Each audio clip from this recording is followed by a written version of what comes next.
நமச்சிவாய். இன்னைக்கு யாரோட வாழ்க்கை வரலாறை பார்க்க போகிறோம் அப்படின்னா, ஏற்கனவே போன வீடியோவில் தண்டி அவர்களுடைய இது பார்த்தோம் இல்லையா? அதாவது சுந்தரமூர்த்தி நாயனார் என்ன பாடினார்? தண்டிக்கும் மூர்க்கருக்கும் அடியேன் அப்படின்னு பாடினார் இல்லையா? அந்த தண்டி நாயனாருடைய கதையை போன வீடியோவில் பார்த்துட்டோம். அப்போ மூர்க்கருடைய வாழ்க்கை வரலாறு என்ன அப்படிங்கிறத இந்த வீடியோவில் நான் சொல்ல போகிறேன். அதாவது மூர்க்கர் அப்படிங்கிறவர் எந்த ஊரில் இருந்தார்னா, பொன்னி நாடு அப்படின்னு சொல்லிட்டு ஒரு நாடு இருந்தது இல்லையா? அந்த பொன்னி நாட்டில் தான் இவர் வாழ்ந்துக்கிட்டு இருந்தார். பெரிய குடும்பம் இவருடைய குடும்பம். அதாவது வேளாளர் அப்படின்னு சொல்லுவாங்க இல்லையா? அந்த குலத்தில் பிறந்தவர் இவர்.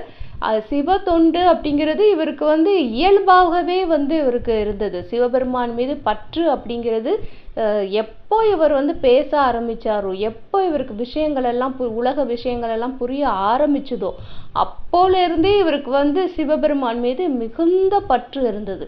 அதே மாதிரி சிவனடியார்களுக்கு தொண்டு சேரப்பட்ட அந்த குணமும் வளர வளர இவர் கூடவே வளர்ந்துட்டு வந்தது. இவருக்கு பெரிய ஒரு செல்வந்தரான ஒரு வீட்டில் தான் இவர் பிறக்கிறாரு. நிறைய நிலப்புலன்கள் இருக்கிறது, நிறைய நகை நட்டுக்கள்ல நிறைய அவங்க பரம்பரை சொத்துக்கள் நிறைய இருக்கு. அப்படி ஒரு பெரிய செல்வந்தராக தான் பிறக்கிறார். பிறந்து இவர் வளர வளர இவருடைய சிவபக்தியும் வளர்ந்து கொண்டே இருந்தது. ஆரம்பத்தில் இவருடைய சிவபக்தி அப்படிங்கிறது திருநீற்றை அணிந்து கொள்வது, திருநீற்றுக்கு மரியாதை கொடுப்பது அப்படிங்கிறது தான் சிறு வயதில் அவர் செய்யக்கூடிய ஒரு சிவபக்தியாக இருந்தது. திருநீரின் மேலே இவருக்கு மிகுந்த பக்தி இருந்தது. திருநீர் அணிந்திருக்கிறவர்களை பார்த்தாலே இவர் அதிகமான மரியாதை கொடுப்பார். அந்த மாதிரி எல்லாம் சிறு வயது முதலே இருந்துட்டு இருந்தார். அதுக்கப்புறம் வளர வளர என்ன செய்ய ஆரம்பிச்சிட்டார் அப்படின்னா, சிவனடியார்களுக்கு தொண்டு செய்யணும் அப்படிங்கிறது இவருக்கு மனதில் தோன்ற ஆரம்பிச்சது. அதுக்கப்புறம் என்ன பண்ணாருன்னா, சிவனடியார்களுக்கு திருவமுது படைப்பது, அதாவது சாப்பாடு கொடுக்கறது, அவங்கள வீட்டுக்கு கூப்பிட்டு சாப்பாடு கொடுத்து அவங்களுக்கு வேற ஏதாவது தேவை இருந்தாலும் கொடுத்து அனுப்பணும் அப்படிங்கிறதெல்லாம் இவருக்கு மனசுல இருந்தது. ஆரம்பத்துல சிவனடியார்களுக்கு 1-2 சிவனடியார்களுக்கு திருவமுது படைக்க ஆரம்பிச்சாரு. அதுக்கப்புறம் சிவனடியார்களுக்கு திருவமுது படைக்காம இவர் சாப்பிடவே கூடாது அப்படிங்கிற மாதிரி இவர் இவருடைய வாழ்க்கை மாறிடுச்சு. அப்போ சிவனடியார்களுக்கு சாப்பாடு கொடுத்ததுக்கு அப்புறம் தான் நம்ம சாப்பிடணும் அப்படிங்கிற மாதிரி ஒரு விஷயத்தை அவர் கடைபிடிக்க ஆரம்பிச்சிட்டாரு. காலப்போக்கில் என்ன ஆச்சுன்னா, சிவனடியார்கள் இவரை தேடி வர்றது அதிகமாக போய்விட்டது. அதாவது நிறைய சிவனடியார்கள் வருவாங்க, அவங்களுக்கு தேவையான சாப்பாடு இவர் செஞ்சு போடுவார். அது மட்டும் கிடையாது, சிவனடியார்கள் மேற்கொண்டு என்னெல்லாம் கேட்குறாங்களோ அதெல்லாம் கொடுத்து அனுப்புவார். இவங்க வீட்டில் நிறைய வேலைக்கு ஆட்கள் இருந்தாங்க. சிவனடியார்களுக்கு அந்த மாதிரி வேலைக்கு ஆட்கள் தேவைப்பட்டா கூட இவங்க அனுப்பிச்சு வச்சிருவார். அந்த மாதிரி என்ன கேட்டாலும் கொடுப்பார் சிவனடியார்களுக்கு. இப்படி கொடுத்துக்கிட்டே இருக்கும் பொழுது என்ன ஆகுது, ஒரு நாள் இவர் வைத்திருக்கக்கூடிய அந்த பரம்பரை செல்வம் அப்படிங்கிறது கொஞ்சம் கொஞ்சமாக குறைய ஆரம்பிச்சிடுச்சு. ஒரு காலகட்டத்தில் என்ன அப்படின்னா, கொடுப்பதற்கு எதுவுமே இல்லாத ஒரு காலகட்டம். வீட்டில் இருக்கக்கூடிய நகைகளெல்லாம் விற்க ஆரம்பிச்சிட்டார். வீட்டில் இருக்கக்கூடிய எல்லா சொத்துக்களையும் வித்துட்டார். நிலத்தெல்லாம் வித்துட்டார், நகையை வித்துட்டார், வீட்டில் இருக்கிற பாத்திரம் பண்டம் எல்லாத்தையும் வித்தாச்சு. இனிமேல் விற்கிறதுக்கு எதுவுமே கிடையாது. இவர் வீடு முதற்கொண்டு எல்லாமே வித்தாச்சு. அப்போ இனிமேலும் நம்ம எப்படி சிவனடியாருக்கு சாப்பாடு போடுறது, எப்படி சிவனடியார்களுக்கு திருவமுது படைப்பது அப்படின்னு சொல்லிட்டு இவருக்கு ஒரே கலக்கமாக போயிடுச்சு. அது சொத்துக்கள் எல்லாம் கைவிட்டு போயிடுச்சே, நான் இப்படி ஆயிட்டனே அப்படின்னு அவர் கவலைப்படலை. சிவனடியார்களுக்கு சாப்பாடு போட முடியாம போயிடுமோ, சிவனடியார்கள் ஏதாவது கேட்டா என்னால கொடுக்க முடியாம போயிடுமோன்னு இவர் ரொம்ப மனசு வேதனைப்பட்டார். அதுக்கப்புறம் என்ன யோசிச்சார் அப்படின்னா, இவர் எப்போயோ சின்ன வயசுல இந்த சூதாட்டம் அப்படிங்கிறதெல்லாம் படித்து வைத்திருந்தார். அந்த காலத்துல இருந்த சூதாட்டங்கள்லாம் இவர் கொஞ்சம் போய் அதுலலாம் சூதாடிட்டு வருவார், கொஞ்சம் பணம் சம்பாதிச்சுட்டு வருவார். இதெல்லாம் சின்ன வயசுல நிறைய பண்ணியிருக்கார். அப்படி இருக்கும் பொழுது இவர் என்ன யோசிச்சாருன்னா, அப்போ நம்மளுக்கு சூதாட்டம் தான் நம்மளுக்கு நல்லா வருமே, அப்போ நம்ம சூதாடி சம்பாதிச்சு அதில் சிவனடியார்களுக்கு நம்ம சாப்பாடு போடலாமேன்னு யோசிச்சு என்ன பண்ணாரு, இவங்க இருக்கக்கூடிய ஊர்ல சூதாட்டம் கிடையாது.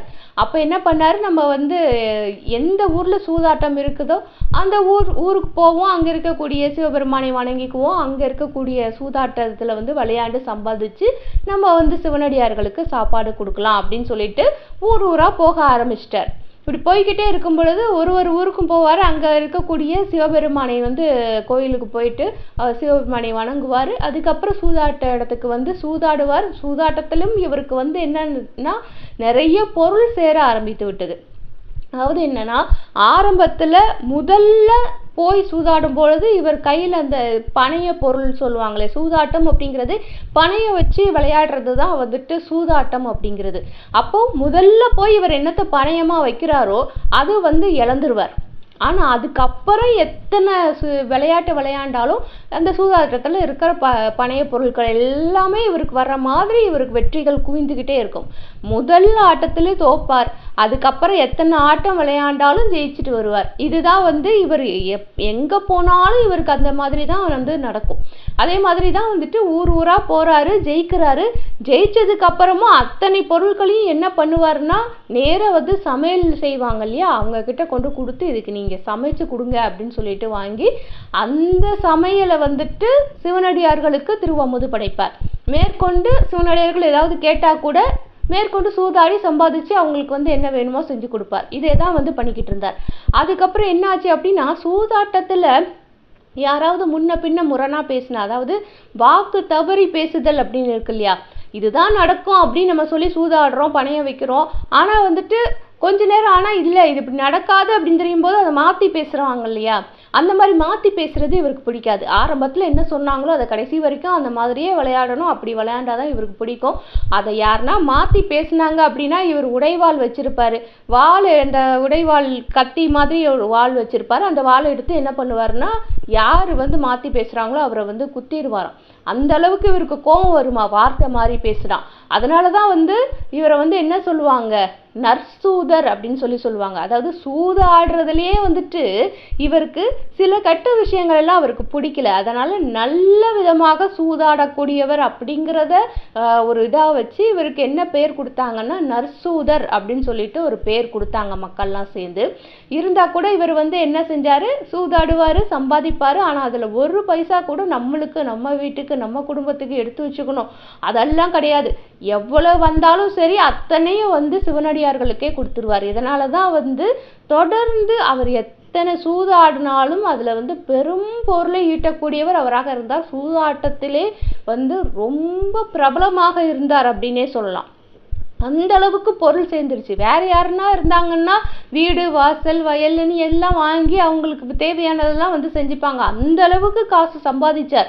சம்பாதிச்சும் கூட அத்தனையும் யாருக்கு கொடுத்தாருன்னா சிவனடியார்களுக்கு மட்டும்தான் கொடுத்தாரு. வேற எதுக்குமே இவர் ஒரு பைசா கூட எடுத்து இவருக்காக வைத்துக் கொள்ளவில்லை. சமைக்க சொல்லுவார், சமைச்சதை வந்து சிவனடியார்களுக்கு கொடுத்து கடைசியில் இருக்கக்கூடிய சாப்பாட்டை இவர் சாப்பிடுவார். அவ்வளோதான். இதுதான் அவருடைய அன்றாட வாழ்க்கையாகவே இருந்தது.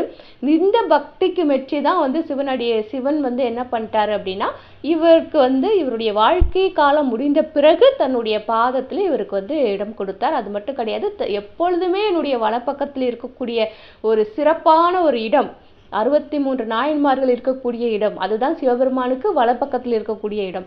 அப்படிப்பட்ட ஒரு பெரிய ஒரு இடத்தை இவருக்கு தந்தருளினார் என்பது இவருடைய வாழ்க்கை வரலாறு. அதாவது எல்லாம் இழந்துட்டோம் அப்படிங்கிற நிலைமையில கூட சூதாடுறதும் தப்பான ஒரு விஷயம்தான். பணைய வச்சு விளையாண்டு அதில் ஜெயிக்கிறது தோக்குறது அப்படிங்கிறது, இப்போ இருக்கிற சூதாட்டம் அப்படிங்கிறது ரொம்ப மோசமாகவே இருக்கும். அந்த காலத்தில் கொஞ்சம் நியாயமாக விளையாடுவாங்க, அவ்வளோதான்.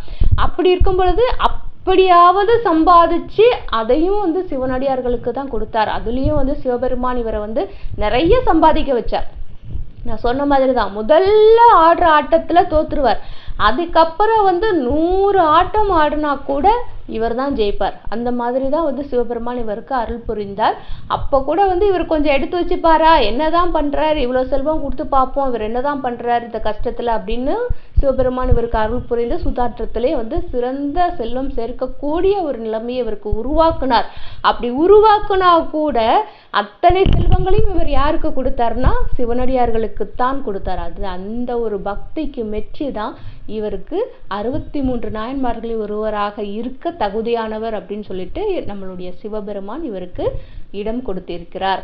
அதனால தான் நம்மளும் இவரை 63 நாயன்மார்களில் ஒருவராக வைத்து வழிபட்டு கொண்டிருக்கிறோம். இதுதான் மூர்க்க நாயனாரின் வாழ்க்கை வரலாறு என்பது. நமச்சிவாய.